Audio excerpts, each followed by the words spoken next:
Suparti. Di sini Ibu sebagai guru PPL dari UNSTS Jambi yang akan memberikan atau membagi ilmu kepada adik-adik sekalian. Baik, melalui pembelajaran ini, Ibu harapkan adik-adik semua bisa memahami materi kita pada hari ini, yaitu mengenai pemisahan campuran.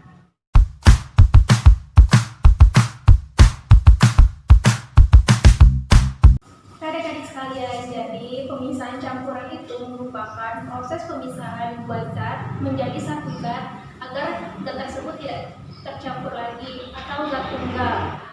Jadi hal ini juga bisa dibantu dengan kegiatan fisis ataupun kimia. Jadi prinsipnya itu menggunakan perbedaan fisik zat penyusun seperti ukuran partikel, wujud zat, titik leleh, titik didih, sifatnya, ataupun yang sebagainya. Metode ini pun juga sering digunakan atau diaplikasikan dalam kehidupan sehari-hari, seperti penjernihan air, penjernihan minyak, ataupun pembuatan garam dan sebagainya. Nah, jadi sangat banyak ya manfaat dari teori aplikasi dari pemisahan campuran ini. Itu sangat banyak dan bisa kita jumpai pada kehidupan sehari-hari. Nah, baik adik-adik semua, apakah sudah paham? Tentunya harus paham ya, harus memahami materi ini. Nah, yang kedua kita akan masuk kepada jenis pemisahan campuran. Jenisnya itu ada 6. Yang pertama filtrasi atau penyaringan, yang kedua ada distilasi atau penyulingan, yang ketiga ada evaporasi atau penguapan, yang keempat ada sublimasi, yang kelima kromatografi, dan yang keenam sentrifugasi. Adik-adik kita masuk pada yang pertama yaitu filtrasi atau penyaringan. Nah, ini menggunakan prinsip perbedaan ukuran partikel yang untuk memisahkan campuran yang ukuran partikel zat-zatnya itu berbeda. Nah, prinsipnya itu pada kehidupan sehari-hari seperti penjernihan air itu kan sangat sering kita jumpai ya, susu tahu atau pembuatan kecap, pembuatan susu kedelai dan sebagainya. Hasil dari filtrasi ini disebut filtrat, sedangkan sisanya itu disebut residu. Masuk kepada yang kedua yaitu distilasi atau penyulingan. Nah, tekniknya ini menggunakan perbedaan titik didih penyusun campuran tersebut yang untuk memisahkan campuran, karena pada materi ini kita mempelajari pemisahan campuran. Contohnya itu pemisahan alkohol dengan air. Ini juga sering dijumpai juga pada kehidupan sehari-hari. Jadi hasil dari destilasi ini disebut dengan destilat, sedangkan sisanya itu juga disebut residu.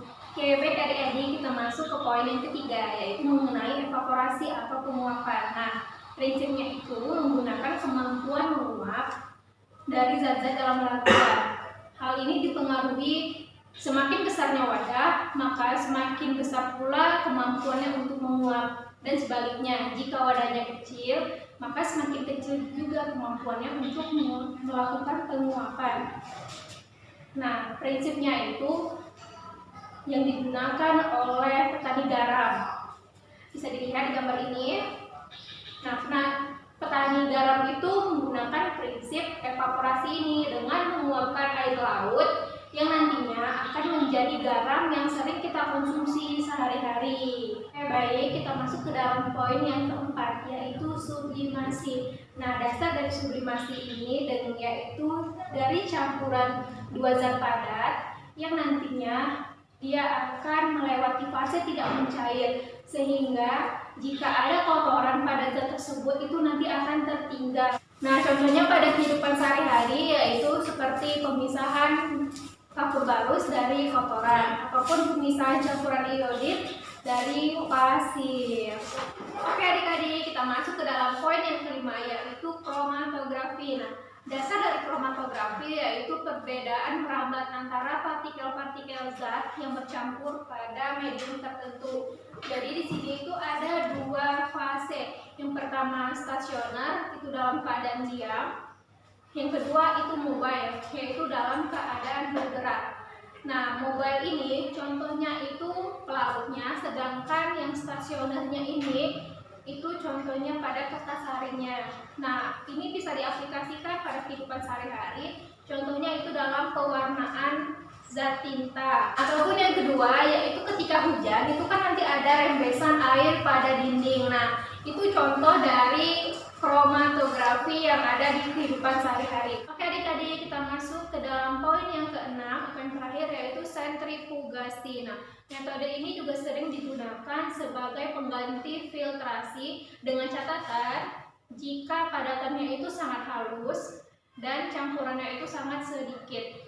Nah, metode ini juga sering diaplikasikan, contohnya itu pada pemisahan sel darah putih dari plasma darah.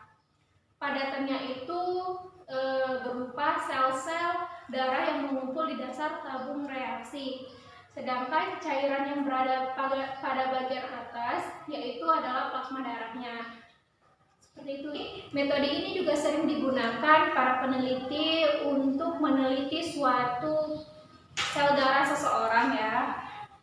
Juga bisa menggunakan metode sentrifugasi. Baiklah, begitulah penyampaian materi dari video ini yang dapat Ibu sampaikan. Semoga anak-anak sekalian menjadi mengerti dengan metode pembelajaran ini.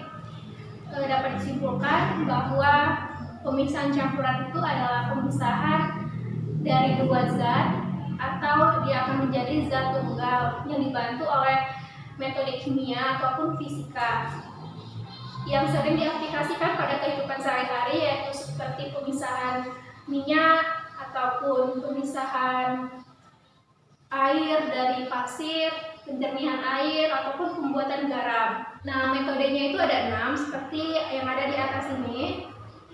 Semoga adik-adik bisa memahami pembelajaran pada hari ini. Baiklah, Ibu tutup dengan wassalamualaikum warahmatullahi wabarakatuh. Nah, nanti Ibu akan berikan latihan. Nanti anak-anak tolong dikerjakan dan dikumpulkan ya.